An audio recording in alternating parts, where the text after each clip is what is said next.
Ya, Bu Erna.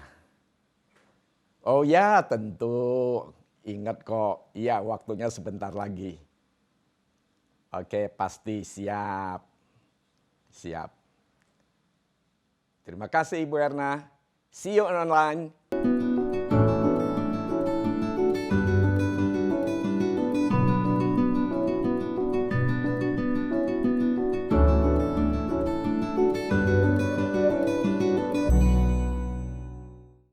Halo, saya Jim Mintarja, pendiri komunitas 50 Plus.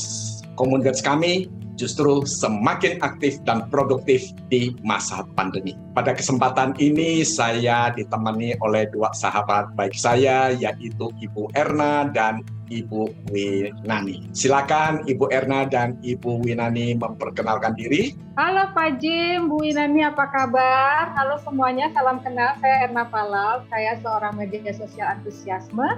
Sekarang kegiatan saya adalah bisnis online dan ada restoran juga di Bogor, serta memberikan private untuk mata kuliah hukum. Sekarang saya berada di Bogor, sebenarnya domisili saya di Kuala Lumpur, Malaysia. Salam kenal buat semuanya. Ya, halo semua. Perkenalkan, saya Winani sebagai instruktur bersertifikat yoga untuk senior.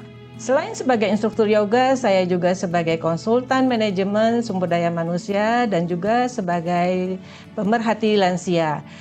Saya berdomisili di Jakarta, mempunyai hobi yang berhubungan dengan alam dan kesenian. Salam kenal.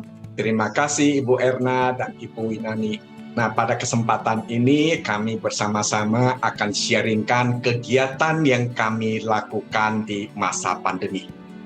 Kegiatan kami sudah banyak menginspirasi banyak orang, tidak hanya warga senior, tapi juga warga muda. Saya mengenal Ibu Winani sekitar 3 tahun yang lalu, karena kami sama-sama bergabung di dalam suatu komunitas warga senior yang bernama Paguyuban Dharma Wulan. Dengan Ibu Erna sendiri, saya justru baru kenal di masa pandemi ini. Kami berkenalan secara online, bahkan sampai sekarang aja belum tatap muka loh.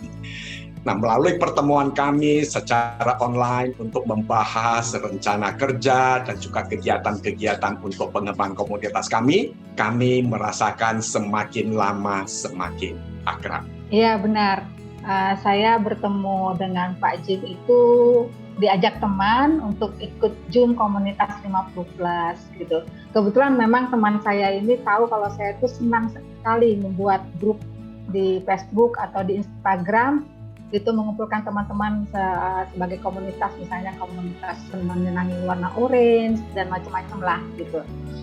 Nah, saat itu saya tertarik dengan kegiatan apa yang dikemukakan oleh Pak Jim sebagai komando di komunitas 5 Plus, di mana visi misinya itu sangat menarik buat saya. Passion kami sama, yaitu sama-sama sebagai pemerhati lansia. Nah, saya juga mengagumi beliau. Ini sebagai rupanya beliau tetap produktif sebagai penulis. Itu menulis sebuah buku yang menjadi bestseller, yaitu True Life Begin at 50 Plus. Ya, COVID ini sudah membawa kita duka yang mendalam ya. Mungkin waktu COVID pertama itu tidak banyak di ring saya ya. Pas COVID kedua itu banyak sekali di ring saya, istilahnya keluarga, kerabat, teman dekat. Dan saya sendiri pun kena gilirannya, kena COVID pada bulan Juni. Kalau bagi saya, duka mendalam kami rasakan ketika pandemi adalah kehilangan seorang kakak ipar, juga sahabat-sahabat, serta karyawan yang juga dirumahkan. Memang pandemi ini membawa dampak yang negatif, namun kita harus terus berpikir dan bersikap positif dan harus memang mencari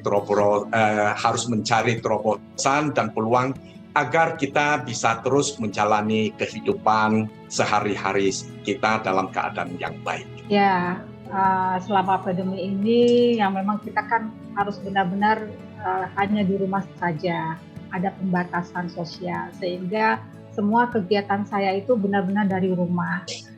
Semua bisnis saya jalankan dari rumah melalui Zoom meeting, ya untuk sekedar hiburan. Kadang-kadang saya ya ikut senang berTikTok ria juga. gitu bersama teman-teman, tapi itu juga menambah saya juga pengalaman, mendapatkan teman baru juga, menambah imun juga. Iya, saya sendiri juga memang ketika kami mengetahui bahwa kehilangan itu adalah ternyata karena ketidakhati-hatian dari keluarga atau dari yang bersangkutan, sehingga kami selalu mengingatkan masalah prokes, dan juga pada waktu pelaksanaan dalam perjalanan yang kita tidak boleh terlalu berlama-lama dalam sedihan.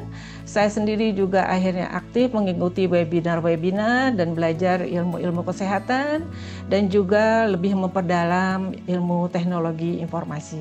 Ya, memang pandemi ini tentunya memberikan dampak khususnya buat kami di komunitas kaum senior. Namun di dalam perkembangannya kita lihat bahwa teknologi pertemuan secara daring dengan melalui Zoom ini sudah mulai banyak digunakan. Memang awalnya banyak yang istilahnya mereka itu gaptek, tapi pelan-pelan kami memberikan pembekalan bagaimana bisa ikut di dalam pertemuan Zoom ini.